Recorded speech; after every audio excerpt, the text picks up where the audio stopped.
네, 반갑습니다. 기도하고 말씀 나누도록 하겠습니다. 하나님, 오늘도 귀한 찬양으로 주께 나아갑니다. 또 말씀 앞에서 우리가 그리스도 예수 보혈의 공로를 힘입습니다.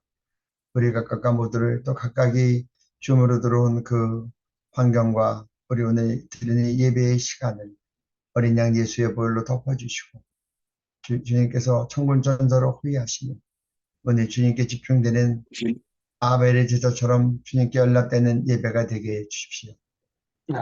내 말과 내 전도함이 설득력 있는 지혜의 말로 하지 아니하고 다만 성령의 나타나심과 능력으로 하여 이는 너희의 믿음에 사람의 지혜에 있지 아니하고 하나님의 능력에 있게 하려 함이니라. 하나님, 이 시간 정말 성령의 나타나심과 능력이 있게 해주십시오. 그래서 우리의 믿음이 사람의 지혜에 있지 않고 하나님의 능력에 있게 해주십시오. 살아 운동력 있는 주의 말씀이 정말 옥토밭에 심기운 씨앗처럼 잘 심기어져서 그 말씀을 우리 마음판에 새기고 준행함으로 30배, 60배, 100배의 열매를 맺어 하나님께 영광을 돌리게 하옵소서. 전하는 자와 듣는 자가 함께 성령의 말씀하심을 듣는 귀한 시간 되게 하옵소서. 예수님 아멘. 이름으로 기도드렸습니다. 아멘. 오늘은 특별히 이제 우리 조국 대한민국의 형편도 나누고 기도의 제목을 나누려고 합니다. 그리고 또 한 가지는 국가를 위해 기도하는 우리가 몸담고 있는 우리가 땅을 받고 살고 있는 그 국가를 위해 기도하는 성경의 이 국가를 위해 기도하는 원리에 대해서도 함께 나누려고 합니다. 오늘 디모데전서 2장 1절부터 4절까지 말씀 읽었는데요. 네. 성경은 모든 사람을 위해서 기도하라고 얘기합니다. 모든 사람을 위하여 간구와 기도와 도구와 감사를 하되. 디모데전서 2장 1절에 보면 이렇게 얘기하고 있어요. 우리 모든 사람을 위해서 간구와 기도는 다 하시고 도구는 중보기 도구. 근데 우리가 또 한 가지 생각해야 될 것은 이 모든 것과 함께 감사를 같이 하라고 얘기합니다. 우리는 우리의 기도 가운데 우리가 기도해야 되는 모든 사람 때문에 우리에게 감사가 있는지, 하나님께서 우리가 하나님께 기도할 때 우리 아버지를 위하여 기도할 때 아버지에 대한 감사가 있는지, 우리 교회 교인들을 놓고 기도할 때 그 각 교인들을 놓고 할 때 그 교인 때문에 우리가 하나님께 드리는 감사가 있는지를 돌아봐야 될 일입니다. 또 여기서 보면 성경은 우리에게 모든 사람을 위해서 기도하라고 합니다. 내 집은 만민이 기도하는 집이라 일컬음이 될 것입니다. 이사야서 56장 7절에 보면 이렇게 얘기하고 있어요. 내 집, 하나님의 집 성전은 만민이 와서 기도할 수 있고 또 만민을 위해서 기도하는 집이다. 이렇게 성경이 모든 사람을 위해서 기도하라고 했는데 이것이 너무나 두리뭉실할 수 있고 그러면 모든 사람을 위해서 어떻게 기도하나 그럴 수 있기 때문에 이제 아예 첫 번째로 구체적인 기도의 타겟을 성경은 지정합니다.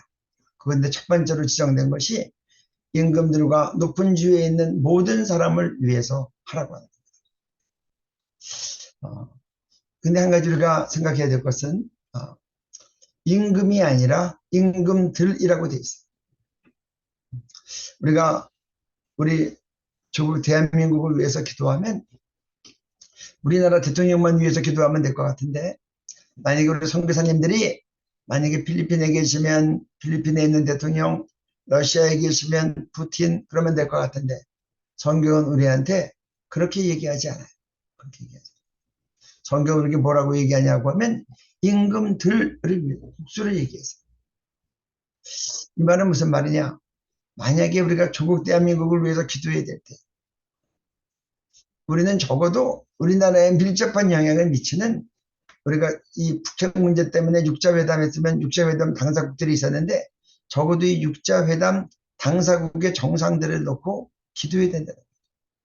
미국의 바이든 대통령, 중국의 시진핑 주석, 또 이 일본의 기시다 수상, 그리고 러시아의 이 푸틴 대통령, 또 북한의 김정은, 남한의 윤석열 대통령, 우리 이런 분들을 다 한 분 한 분 열거하면서 기도해야 된다. 그리고 또 우리 임금들만 놓고 기도하는 게 아니라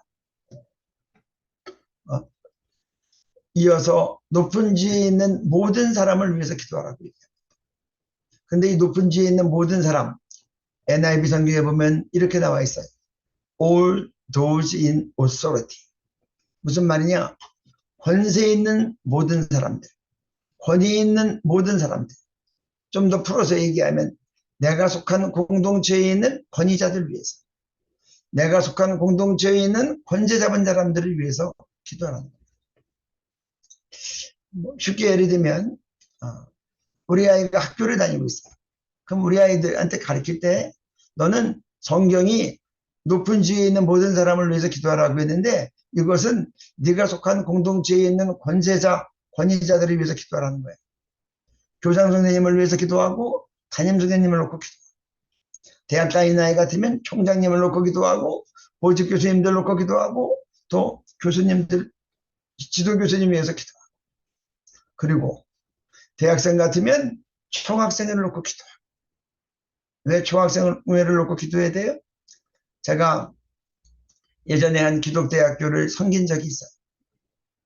거기에 있는 선교단체를 섬기면서 거기에 있는 학생들을 가르친 적이 있는데, 이 축제 때가 됐는데 기독교 대학임에도 불구하고 총학생회장이 하나님을 믿지 않을 뿐 아니라 이 하나님을 대적하는 그런 사상 같은 것들을 자꾸 주입받고 그런 것들을 공부하고 그런 것들을 가르치다 보니까 아주 반기독교적인 사상을 막 노출시키다 보니까 기독교 학교임에도 불구하고 축제 때 총학생회가 주전이 돼가지고 돼지대가리 갖다 놓고 고사를 지내는 거예요. 고사만 지내면 괜찮은데 전통문화라고 그러고 무당을 불러다가 구출하는 거예요. 그것으로 끝나지 않고 동성애 축제를 하는데 총학생회에서 예산을 다 지원해서 동성애 축제를 지지하는 거예요. 그리고 널리 홍보해 주는 거예요. 그래서 우리가 속한 있는 공동체 가운데 권세 있는 사람들을 놓고 기도하라고 얘기합니다. 직장인들은 사장님과 또 자기의 직속 상관들을 놓고 기도해야 돼요. 교회는 담임 목사님과 교육자들을 놓고 기도하고, 교회 지도자들이 누굽니까? 장로, 또 권사, 여전도회장, 성가대 지휘자 등등 이렇게 리더십을 갖고 있는 사람을 놓고 기도하라고 성경은 그렇게 우리에게 얘기하고 있습니다. 그러면 왜 이렇게 기도해야 되는가? 디모데전서 2장 2절은 그렇게 얘기합니다. 이는 우리가 모든 경건과 단정함으로 고요하고 평안한 생활을 하려 함이라. 그렇게 임금들과 높은 지에 있는 사람에서 기도하라고 하는 이유는 여기서 우리는 성도들을 얘기합니다. 우리가 경건함과 단정함으로 고요하고 평안한 생활을 하기 원하면 권지자들을 놓고 기도하라. 여러분들 이 부분에 있어서 잘 생각해야 됩니다. 지금 대부분의 우리 성도들을 보면 또 사역자들도 마찬가지고요. 새벽기도 가면요, 자기 가족들 놓고 기도해요. 자기가 출석하는 교회 놓고 기도해요. 그리고 우리 사역자들도 우리 가족들 놓고 기도하고, 우리 공동체, 내가 섬기는 공동체 지체들 놓고 기도하고, 사역 놓고 기도하고, 그걸로 끝. 그리고 우리 교회 지체들, 내가 섬기는 지체들, 내가 목양하는 양들, 그리고 그들이 경건하고 평안하고 거룩하게 살도록 그렇게 기도하는데, 그렇게 기도한다고 그들이 그렇게 살 수 있다는 거 아니에요. 제가 여러분들에게 한국적인 상황을 좀 이해하실 수 있도록 영상을 좀 틀어드리려고 해요. 한국을 잘 아시는 분도 있고 한국이 좀 아직 생소하신 분들도 있을 거예요. 지금 우리나라에는 이 뭐 서울시, 뭐 그다음에 경기도 등 아주 중요한 우리 이 광역시랑 도를 포함해서 전국적으로 7군데 학생권 조례안이 통과가 됐어요. 제가 여러분들한테 지금 영상을 2개를 연이어 보여드릴 텐데, 우리 다음 세대가 지금 얼마나 심각한 가운데 있나 한번 생각해 보시면 좋을 것 같아요. 한번 영상을 2개를 이어서 보여드리겠습니다. 미혼모 학생들을 위해서 학생이 임신을 청소년 감염자는 10년 새 4배나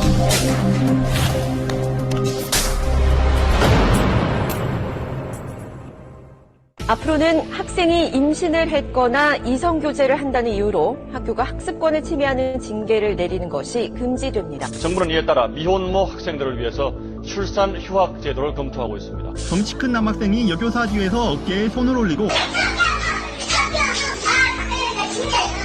이처럼 학생 인권 조례는 뜨거운 논쟁의 대상이 되고 있습니다.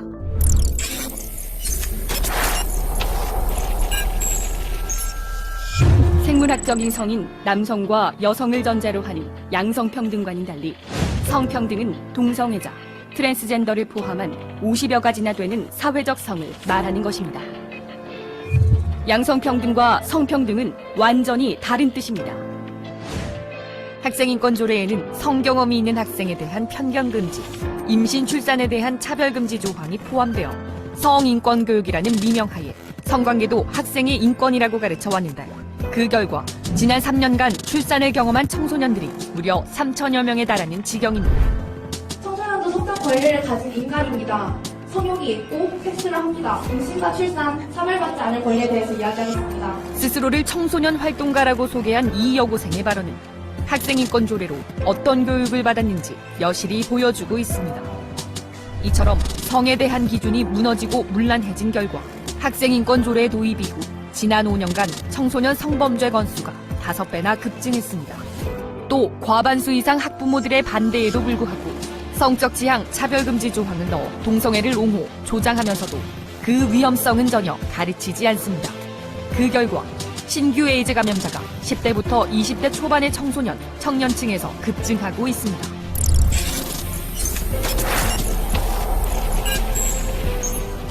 또한 기초학력 저하와 공교육 몰락의 위기를 초래한다는 우려의 목소리가 높습니다. 전국 학업 성취도 평가 결과에서 기초학력 미달 비율을 비교해보면 학생인권 조례가 도입된 지역의 학력 미달 비율이 현저히 높은 것을 볼 수 있습니다. 기초학력 미달 비율이란 교육 목표의 20%도 따라가지 못하는 최하위권 학생의 비율을 말하는 것으로 학생인권 조례가 도입된 서울, 경기, 전북, 광주 지역에 공부를 못하는 학생이 훨씬 더 많았습니다. 예를 들어 광주시는 학생인권 조례를 만든 바로 다음 해인 2012년부터 중고등학교 전 과목 성적이 급격히 떨어졌는데 중학교 수학은 전국 7위에서 14위, 영어는 7위에서 14위로 고등학교는 수학이 1위에서 8위, 영어는 2위에서 9위로 대폭 하락했습니다.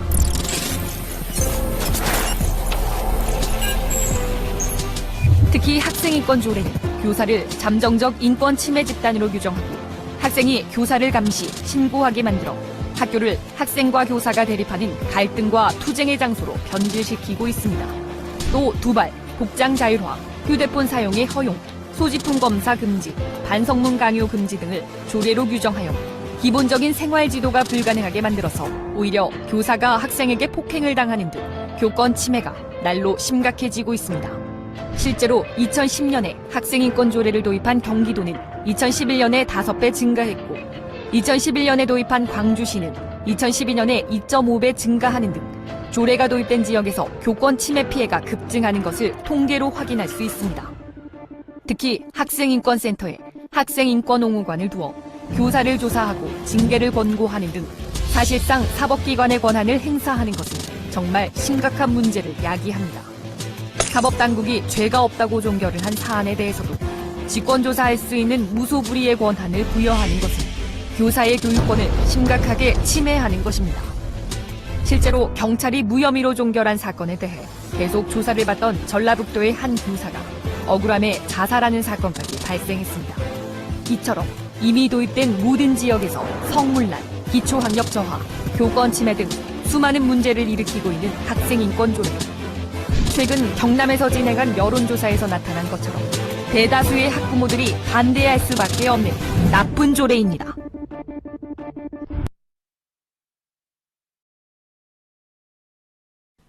중학교 교과서에서 남녀 성별을 가르치는 것이 아니라 수십 가지의 성이 있다는 젠더 개념을 가르치며 남녀의 구별을 허무는 젠더 개념을 주입하고 있습니다.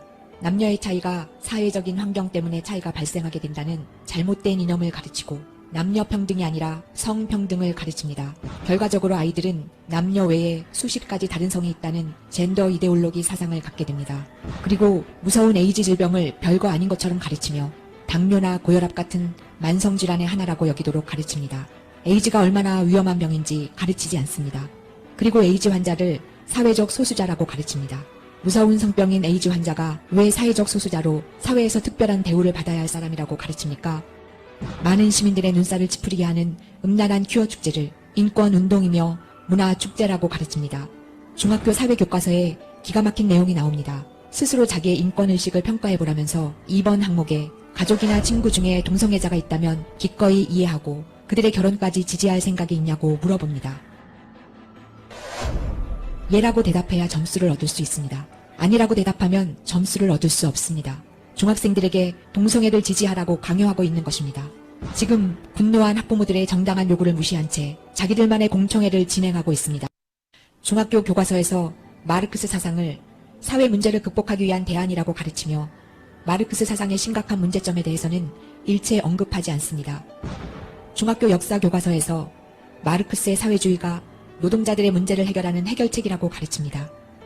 사회적인 문제를 마르크스 사상의 시각으로 갈등의 문제로 바라보게 만들고 마르크스 사상으로 사회의 불평등을 해결해야 한다고 가르칩니다. 공산혁명을 가르치겠다는 것입니다. 마르크스의 노동관을 가르치고 사회민주주의 사상을 주입하고 국민을 인민으로 슬쩍 바꿔놓더니 인민민주주의를 가르치고 주권이 인민에게 있다는 인민주권의 원리를 가르칩니다. 중학교 역사교과서는 공산주의자 김원봉을 찬양하고 종교는 인민의 아편이라는 마르크스의 종교관을 정답이라고 가르칩니다. 이런 엉터리 거짓으로 우리 자녀들을 세뇌하는 잘못된 교과서를 바로 잡아야 합니다. 교과서의 종교 편향이 도를 넘고 있습니다. 분량이 이슬람교에 대해서는 18쪽이나 되는데 기독교는 겨우 2쪽밖에 되지 않습니다. 문제는 아이들이 이 교과서의 내용을 외워서 시험을 쳐야 한다는 것입니다. 이슬람이 평화의 종교입니까? 교과서가 객관적인 진리를 가르치는 것이 아니라 심각하게 왜곡된 내용을 아이들에게 주입하고 있으며 아이들이 시험 칠 때 이슬람이 평화의 종교라고 답을 써야 합니다. 교과서가 아이들에게 거짓을 강요하고 있습니다. 지금 전 세계에서 일어나는 테러의 90%가 이슬람 무장단체들에 의해서 저질러지고 있습니다. 그런데도 이슬람의 테러단체 지하드에 대해서는 일체 언급하지 않습니다. 아이들은 이슬람이 가장 훌륭한 종교라고 배우고 있는 것입니다. 교과서를 들여다보면 어이가 없습니다. 이슬람의 교리를 아주 자세하게 가르치며 그 분량이 엄청납니다. 이 엄청난 분량의 이슬람 교리를 아이들이 외워서 시험 쳐야 합니다. 사실상 교과서를 통해서 이슬람 포교를 하는 것입니다. 또한 이슬람의 신앙생활을 할 수 있는 방법까지 친절하게 안내하고 있어서 교과서가 이슬람교 전도지 역할을 하고 있습니다. 그리고 기독교에 대해서는 개신교, 천주교, 정교회 다 합쳐서 겨우 2쪽뿐입니다.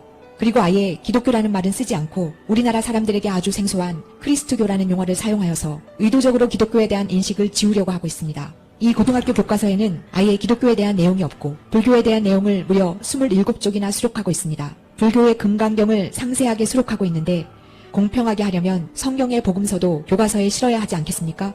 불교 뉴스에서 보도된 바에 의하면 이 교과서를 통하여 불교 사상을 심도 있게 전할 수 있게 되었다고 말합니다. 고등학교 윤리 교과서에 스님이 지필자로 들어가 있습니다. 목사님은 왜 없습니까? 학생들에게 불교의 명상을 마음 수련이라고 가르치며 명상을 하면 마음과 몸이 따뜻해지고 잡념도 사라지고 짜증도 없어진다면서 불교의 명상을 권유하고 있습니다. 반면에 기독교에 대해서는 아예 기독교라는 말 자체를 교과에서 지우고 있습니다. 그리스도교라는 용어로 대체해버리고 그나마 그리스도교의 사랑과 윤리에 대해서 설명하면서 엉뚱하게도 유대교의 사상을 설명합니다. 유대교는 기독교와 전혀 다른 종교입니다. 교과서에서 기독교에 대한 내용은 아예 지워버리는 것입니다. 한 예로 교과서에서 독립운동에 기여한 종교를 고르라는 문제가 있는데 거기에 기독교는 아예 없습니다. 교과서에 유관순에 관한 내용도 없습니다. 기독교가 기여한 역할을 언급하지 않습니다. 우리나라 근대화와 독립운동에 대해서 설명하려면 기독교 없이는 설명이 불가능할 정도로 기독교는 우리나라의 근대화와 독립운동에 가장 많이 기여하고 결정적인 역할을 했는데 현행 교과서대로 배우면 기독교는 아무런 역할이 없는 종교라고 인식하게 됩니다. 아이들에게 거짓을 가르치는 것입니다. 지금 우리나라에서 무슬림 인구가 급속히 증가하고 있습니다. 기독교인 숫자는 심각하게 줄고 있는데 반해서 무슬림 인구는 왜 이렇게 급속히 증가하고 있겠습니까? 이 모든 것이 교과서의 조작과 관련이 있습니다. 거짓을 가르치는 잘못된 교과서 바로 잡아야 합니다. 교과서가 이상한 차별 개념을 가르치고 있습니다. 임신과 출산에 대한 신체적 고통과 이에 따른 불이익이 여학생에 대한 성차별이라고 가르칩니다. 이러니 요즘 아이들이 결혼해서 아이 낳으려고 하겠습니까? 양심적 병역 거부자와 동성애자가 보호받아야 할 사회적 소수자입니까? 병역 거부자와 동성애자가 부당한 차별을 받고 있습니까? 이렇게 잘못된 편견을 마치 진리인 것처럼 우리 자녀들에게 잘못된 사상을 주입하고 있습니다. 양심적 병역 거부자와 특정 종교를 믿는 사람들이 왜 사회적 소수자로 특별한 대우를 받아야 합니까? 나라를 위해 신성한 국방의 의무를 감당하는 사람들이 오히려 사회적으로 정당한 대우를 받아야 하는 것이 아닙니까? 병역을 거부하는 사람을 장애인과 노약자처럼 특별한 사회적 배려를 받아야 하는 사람인 것처럼 가르치는 것은 나라를 지키는 군인들을 모독하는 일이 아니겠습니까? 지금 전국의 학부모들이 분노하고 있습니다. 우리 자녀들이 배우는 교과서가 성적 문란과 음란을 조장하고 있기 때문입니다. 언론에도 보도된 것처럼 아이들이 배우는 교과서에 남녀 성기 사진과 성관계 내용이 가득합니다. 교과서가 음란물 수준의 지나치게 수위가 높은 내용을 가르치고 있습니다. 중학생들에게 성적 자기결정권이라는 말도 안 되는 개념을 가르칩니다. 이것은 중학생들에게 성행위를 할 권리가 있다는 것입니다. 성행위를 쉽게 하는 사람과 쉽게 하지 않는 사람이 단지 사람의 성향의 차이라고 가르칩니다. 그러면서 5,000원으로 데이트해보라고 권유하면서 성적 자기결정권을 실천해보라고 합니다. 아주 구체적으로 키스를 충동하는 내용을 가르칩니다. 이것이 중학교 도덕 교과서입니다. 고등학생들에게 12가지 피임법을 가르치고 남성과 여성의 적나라한 성기 사진을 여과 없이 그대로 교과서에서 보여줍니다. 중학생에게 청소년 미혼모, 한부모에 대한 개념을 주입하며 이것이 마치 정상적인 것처럼 가르칩니다. 왜 우리 자녀들에게 음란과 성적 충동을 부추깁니까? 이런 교과서를 당장 바로잡아야 합니다. 이게 지금 우리 다음 세대의 모습입니다.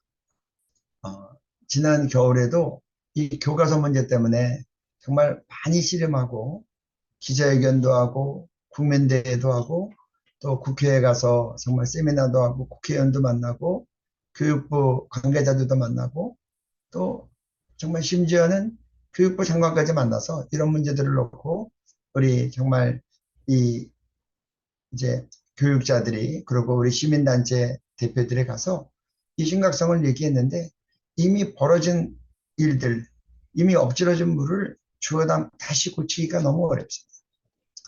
지금 학생인권 조례안도 저희들이 막기 위해서 애를 많이 썼지만 이 교회들이 이제 나서서 막을 때는 교회밖에 없는데 교회들이 이거에 대해서 아예 모르고 있는 겁니다.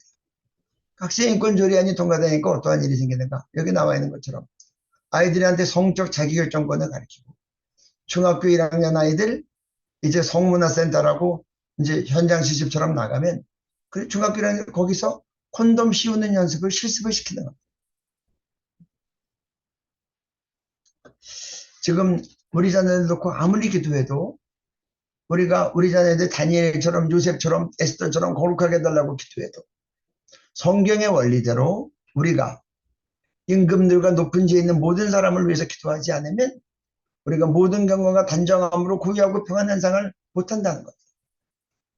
지금 학교에서 동성애는 차별금지법은 통과되지 않았지만 학생인권 조례안 안에 차별금지 조항에 다 들어가 있기 때문에 지금 학교에서 동성애는 정상인 것처럼 가르쳐주고 있습니다.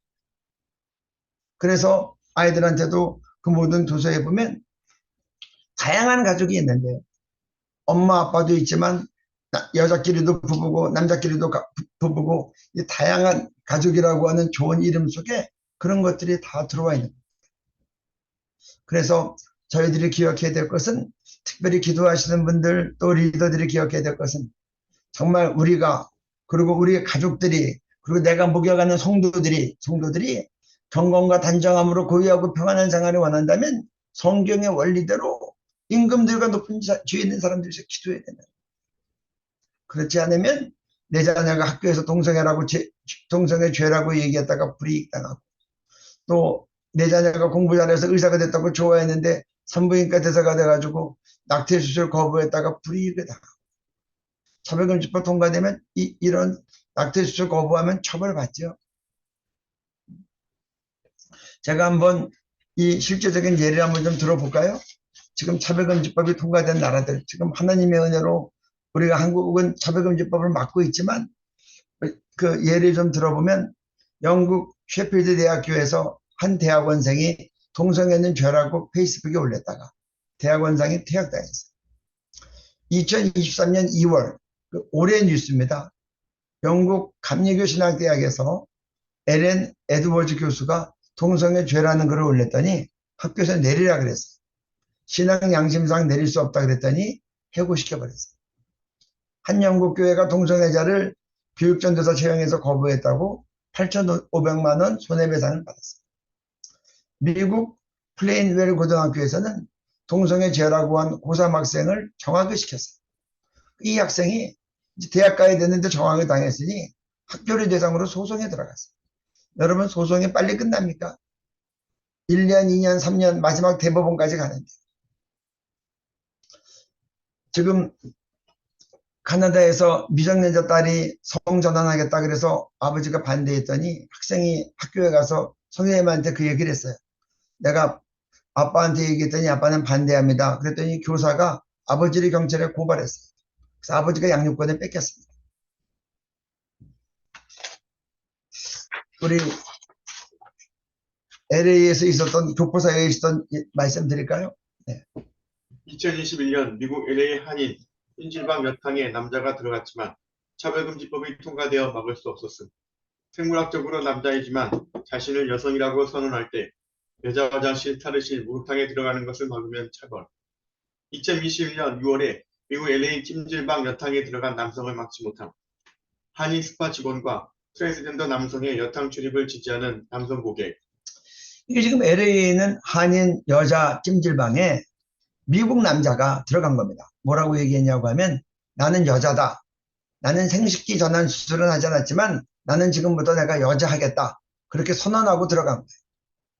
그러니까 여자들이 목욕하다 말고 놀라서 뛰어나왔죠. 그런데 이 찜질방 근무하는 직원이 이 백인 남자를 못 들어가기를 못한 거예요. 그리고 그 옆에 한 줄 더 떠서 백인 남자는 그 여탕 들어가는 거 막으면 안 된다고. 그렇게 오히려 거꾸로 이 남성이 들어가는 거 지지 발언을 하고 있는 거예요. 왜 못 막았는 줄 아세요? 이전에 뉴욕에서 똑같은 케이스입니다. 이 생식기 전환 수술을 하지 않은 생물학적인 남자가 자기는 여자라고 선언을 했고 그래서 자기는 여자 탈의실에 들어간 겁니다. 여자들이 뉴욕에서 경찰에 신고했어요. 경찰이 와서 그 생물학적 남성을 붙잡아 갔는데 이 생물학적 남성이 자기는 여자라고 젠더는 여성이라고 선언했기 때문에 자기를 붙잡아 경찰을 고소했어요. 경찰이 오히려 처벌을 받았어요. 이런 일이 벌어지니까 이 여탕 이 남자 직원이 막지 못하고 그냥 쳐다만 보고 있는 겁니다. 제가 지난주 금요일 날 미국 LA에서 오신 장로님을 만났습니다. 그 장로님이 저하고 식사를 하시면서 그런 얘기 하세요. 최근에 이제 LA에 있었던 얘기를 하는 거예요. 8살짜리 스캇이라고 하는 남자애가 있는데 내가 학교 가면 담임 선생님한테 그런다는 거야. 나는 이제부터 오후 3시까지는 여자로 지낼 거니까 내 이름을 스캇이라고 부르지 말고 제인이라고 불러주세요. 그 담임 선생님은 이제 걔를 오후 3시까지 제인이라고 부르는 겁니다. 3시가 되면 수업이 끝나면 엄마가 데리러 와요. 그때는 담임 선생님은 아무 말 안 하는 거예요. 왜냐하면 아이의 신상에 대한 거니까 아이가 허락하지 않는데 선생이 학부모한테 얘기할 수 없다는 거예요. 그래서 엄마가 와서 데리고 가면 그때부터 그 아이는 또 스캇이 되는 겁니다. 아무 일 없었던 것처럼. 그 어머니는 모르고 있다는 거예요. 그 아이가 학교 가면 그때부터 제인이라고 여자가 돼서 불리고 있다는 거죠. 지금 이런 미국 상황이 조금 있으면 한국으로 넘어올 판이에요. 이 젠더라는 것은 우리가 얘기하는 생물학 특성이 아니고 자기가 원하는 성을 자기가 딱 하면 그게 되는 거예요. 그래서 젠더가 여러 가지 종류가 있는데 한 가지 예를 들면 젠더 플루이드라는 게 있어요. 성이 바뀐다는 뜻이죠. 나는 아침에는 남성하고 오후에는 여성 할래. 그러면 그렇게 되는 거예요. 이렇게 되면 또 이런 경우도 있겠죠. 군대 갈 징집 연령 동안에는 내가 생식기 전환 수술하지 않고도 나는 여성 할래. 여성처럼 있다가 군 소집 연령 다 지나고 나면 그때 가서 난 남성 할래. 그러면 군대 몸에 나는 겁니까? 지금 선진국이 그렇게 가고 있고 우리도 그 문턱까지 와 있는 거예요.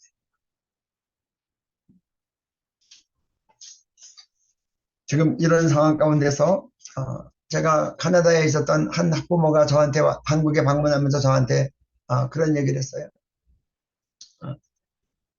자기 딸이 있는데 날마다 이제 가정 예배를 드렸답니다. 근데 이 딸이 한 번은 학교 갔다 와서 그러더래요. 엄마, 오늘 학교에서 동성애 결혼에 대해서 찬반 토론이 있었어. 우리 반 전체에서 동성애를 다 지지하고 동성결혼에 반대한 사람은 둘밖에 없었어. 엄마가 가슴이 철렁해서 넌 어떻게 했어? 그러니까 딸이 그러더래요. 나는 물론 반대했지. 근데 우리 반 아이들이 다 나하고 반대한 또 이 유대인 아이를 이상하게 쳐다봐. 그렇게 얘기합니다. 여러분, 우리가 이 임금들과 높은 지위에 있는 모든 사람들을 위해 기도하지 않고 내 가족들만 놓고 기도하고 우리 사역만 놓고 기도할 때 사회는 이렇게 험악해질 수 있다는 거예요. 베드로후서 2장 7절하고 8절 말씀을 보겠습니다. 부급한 자들의 음란한 행실로 말미암아 고통당하는 의로운 롯을 건지셨으니 이는 이 의인이 그들 중에 거하여 날마다 저 불법한 행실을 보고 들으므로 그 의로운 심령이 상함이라.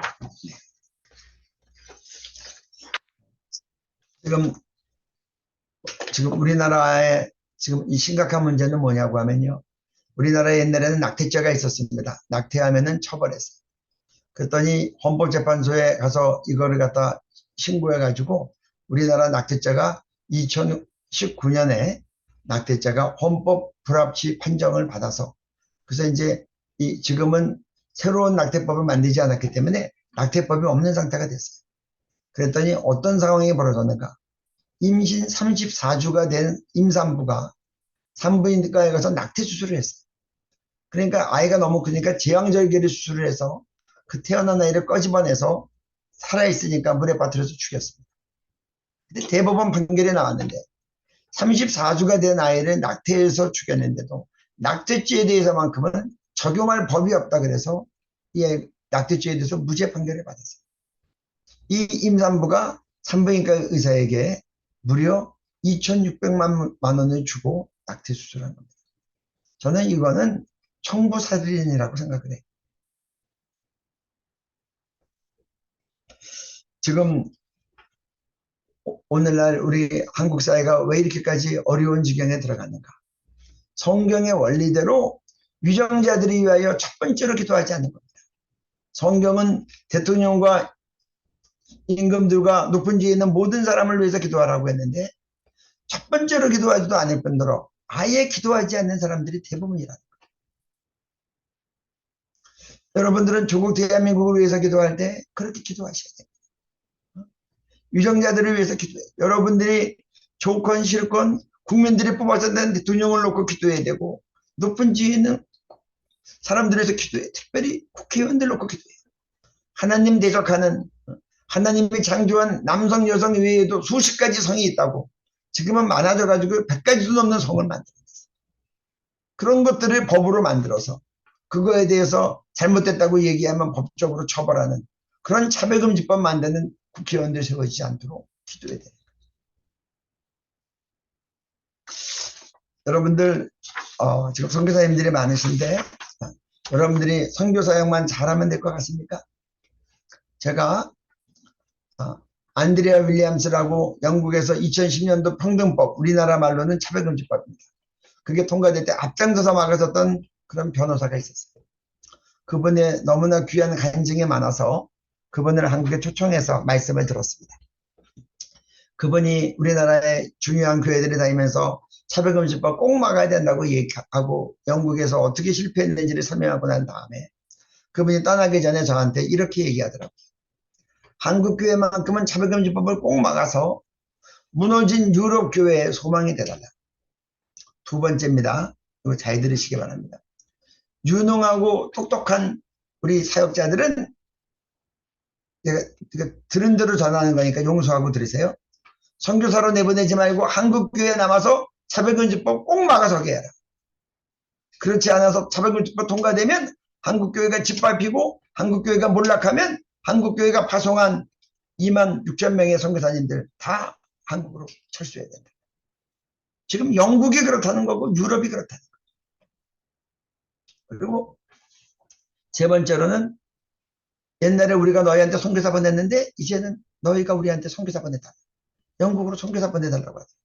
그리고 마지막으로 자기가 차별금지법 막아서다가 1억 5천만 원 벌금을 맞았는데 지금 내가 또 영국에 돌아가면 또다시 고소당한 것 때문에 법정에 서야 된다. 차별금지법 때문에.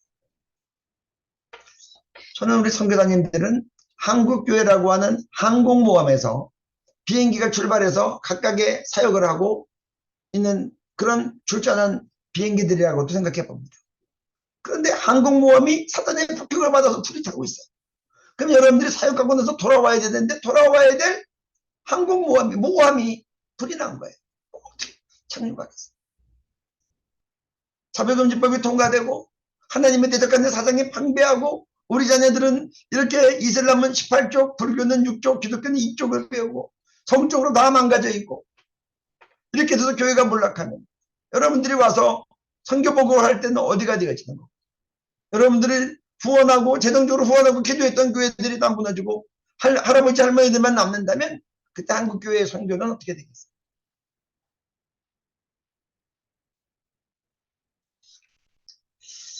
성경은 우리에게 이어서 디모데전서 2장 3절에서 이렇게 얘기합니다. 이것이 우리 구주 하나님 앞에 선하고 받으실 만한 것이니 이것이 뭡니까?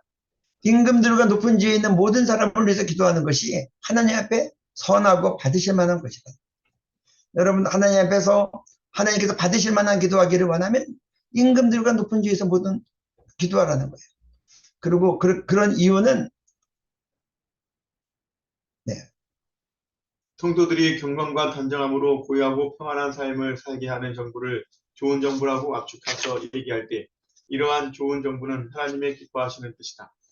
그래서 성도들이 대통령과 위정자들을 위하여 기도함으로 좋은 정부가 세워지는 것이 하나님께서 기뻐하시는 뜻임을 알아야 한다.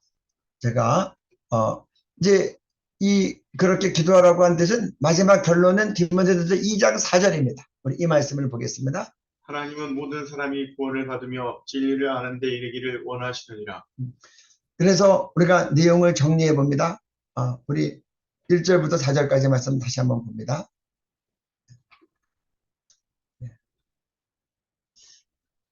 첫째로 권하니 모든 사람을 하되 임금들과 높은 지에 있는 모든 사람을 위해서 기도하라고 했는데 이는 여기서 우리는 성도들입니다. 성도들이 모든 경건과 단정함으로 고요하고 평안한 생활을 하려면 임금들과 권제자들 놓고 기도하라. 이것이 하나님 앞에 정말 받으실 만한 것인데 그 이유는 4절이 그 이유입니다. 하나님은 모든 사람이 구원을 받으며 진리를 아는 데 이르기를 원하시기 때문에. 그래서 임금들과 높은 지에 있는 모든 사람을 위해서 기도하라는 거예요. 왜 그런가? 모든 사람을 구원받기 위해서는 복음이 증거돼야 되는데 이 복음이 증거되기 위해서는 복음이 자유롭게 유통될 수 있어야 됩니다. 로마서 10장 13절하고 14절 한번 읽어보겠습니다. 누구든지 주의 이름을 부르는 자는 구원을 받으리라. 그런즉 그들이 믿지 아니하는 일을 어찌 부르리요? 듣지도 못한 일을 어찌 믿으리요? 전파하는 자가 없이 어찌 들으리요? 전파해야 들을 수 있고 들어야 믿을 수 있고 믿어야 구원받을 수 있는데 그래서 이 구원을 위해서 성경 말씀과 이 진리는 예수 그리스도고 진리는 성경 말씀인데 정말 많은 사람이 구원받고 진리가 모든 사람이 알기 위해서 복음이 전파돼야 되는데 그렇게 하기 위해서는 정말 좋은 임금과 복음을 존중하는 좋은 권세자들이 세워지기 위해서 우리 보고 기도하라고. 그래서 복음이 자유롭게 유통될 수 있도록. 그래서 성경은 우리에게 두 가지 원리로 얘기하는 거예요. 이 위정자들과 높은 사람을 위해서 기도하라고 하는 이유가 첫째는 성도들이 모든 경건과 단정함으로 고요하고 편안한 생활을 하기 위해서. 그리고 두 번째로는 모든 사람이 구원을 받으며 진리를 아는 데 이를 수 있도록 하기 위해서. 성도들을 위해서, 안 믿는 사람들을 위해서 이 제목을 놓고 기도하라는 거예요. 여러분, 우리가 위정자들을 위하여 기도하지 않아서 만약에 지금 중국에 계신 분들도 계실 텐데 지금 중국 자유롭게 복음 전할 수 있습니까? 지금 저기 보십시오. 십자가 불태우는 모습입니다. 그리고 많은 교회들이 또 무너졌습니다. 정부에서 작정하고 말 안 듣는 교회들을 무너뜨립니다. 지금 북한에서 자유롭게 예수 믿을 수 있습니까? 예수만 못 믿게 하는 게 아니라 김일성 일가를 신으로 모시게 하는 거예요. 그래서 동상에 절하게 하고 초상화에 절하게 하고 그렇지 않으면 살아갈 수가 없고 김일성 주체상은 2007년 전 세계 10대 종교로 선정에 대해서 발표가 됐어요. 교주 김일성 김정일, 교리 김일성 주체사상, 교인 북한 전 주민, 이게 발표된 내용입니다.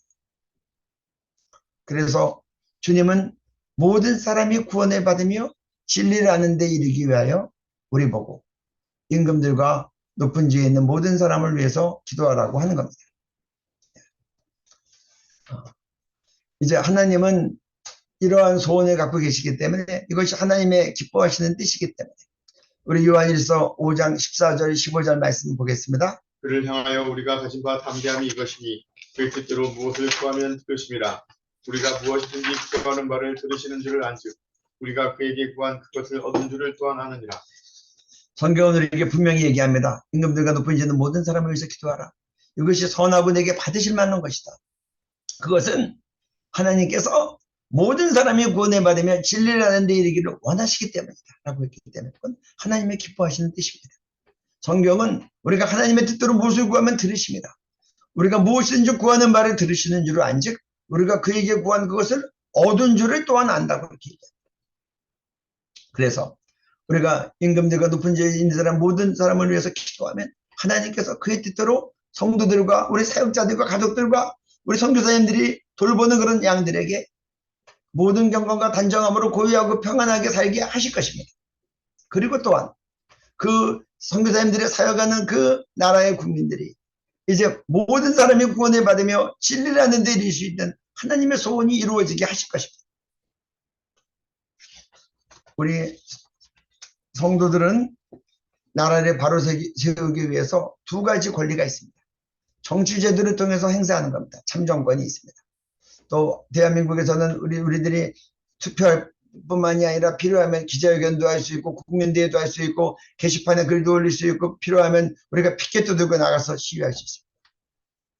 또 한 가지 더 영적으로 중요한 것은 우리가 합당한 지도자들이 선출하고 올바른 정부가 세울 수 있도록 하나님이 주신 영적 통치권이 있습니다. 베드로서는 우리에게 우리가 거룩한 백성이요 왕같은 제사장이요 그렇게 얘기를 합니다. 왕같은 제사장. 그래서 우리가 영적 통치권을 가지고 하나님께 기도함으로 하나님께서 이 역사 가운데 개입하셔서 성도들이 경건과 단정함으로 고요하고 평안한 생활을 뿐 아니라 우리 주변에 있는 많은 이웃들이 구원을 받으며 진리를 아는 데 이를 수 있도록 하나님이 명하시는 대로 기도하는 겁니다. 저는 제가 어렸을 때 우리 할아버지 장로님들 예배 때 대표 기도할 때 보면 대통령 이름 부르면서 기도했던 거 지금도 기억합니다. 동족 구원을 위해서 남북 통일을 위해서 기도했던 거 기억합니다. 최근 한국교회 가보면 대부분 대통령 위해서 기도하는 기도를 찾아볼 수가 없고 그리고 동족 구원을 위해서 남북 통일을 위해서 기도하는 기도도 찾아보기가 어렵습니다. 그리고 우리만을 위해서 기도하는데 우리는 우리의 생각대로 우리의 의지대로 기도하지 않고 우리는 성경에서 우리에게 얘기한 대로 기도해야 됩니다. 첫째로 권하노니 모든 사람을 위해서 기도해야 돼. 임금들과 높은 지에 있는 모든 사람을 위해서. 저는 선교사님들은 여러분들이 선교 현장에 있는 그 지역에 임금들과 높은 지에 있는 모든 사람을 위해서 기도하시기 바라고 동시에 여러분들은 선교사이면서 대한민국 국민이기 때문에 여러분들이 한국교회가 바르게 서 있어서 계속해서 여러분과 선교에 동력을 하고 우리 중국 대한민국이 계속해서 세계 선교를 위한 하나님께 쓰임받는 그릇이 될 수 있도록 중국 대한민국의 대통령과 인근 나라의 유정자들과 높은 지에 있는 모든 사람을 위해서 기도해 주시기 바랍니다. 그래서 오늘 여러분들에게 두 개의 영상을 보여드렸고 오늘 제가 준비한 영상과 PPT는 다 자유롭게 여러분들이 사용할 수 있습니다. 이러한 것들을 가지고 더욱 기도에 힘쓰므로 여러분들이 파송한 한국교회라고 하는 항공모함이 견고하게 서서 여러분들이 아무 때나 돌아올 때 여러분들이 착륙해서 선교 보고하고 여러분들이 쉼을 주고 다시 여러분을 재충전해서 파송할 수 있도록 그리고 조국 대한민국이 자유민주주의로 복음 통일을 이루어서 전 세계에서 가장 핍박받는 땅 북한 동포들까지 자유롭게 믿어서 통일한국을 예수한국, 선교한국으로 세울 수 있도록 기도해 주시고 또 이 성경에 나와 있는 이 원리를 여러분의 선교 현장에서도 적용해 나갈 수 있기를 바랍니다. 기도하시겠습니다. 아멘. 아멘. 하나님, 오늘 거국의 어려운 현실들을 영상으로 보고 또 함께 어려운 상황을 나누었습니다.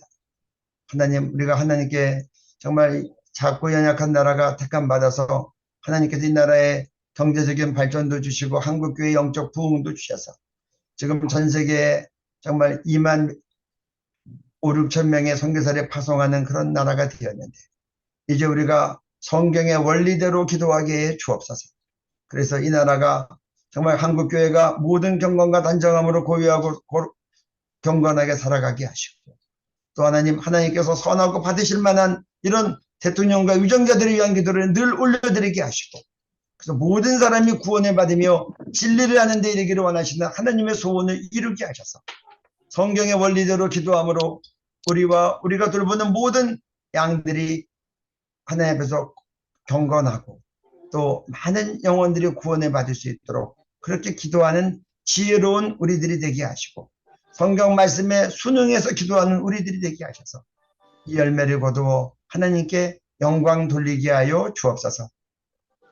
감사드리며 임금들과 높은 지에 있는 모든 사람들을 위하여 기도하라고 말씀하신 예수님 이름으로 기도드렸습니다. 아멘.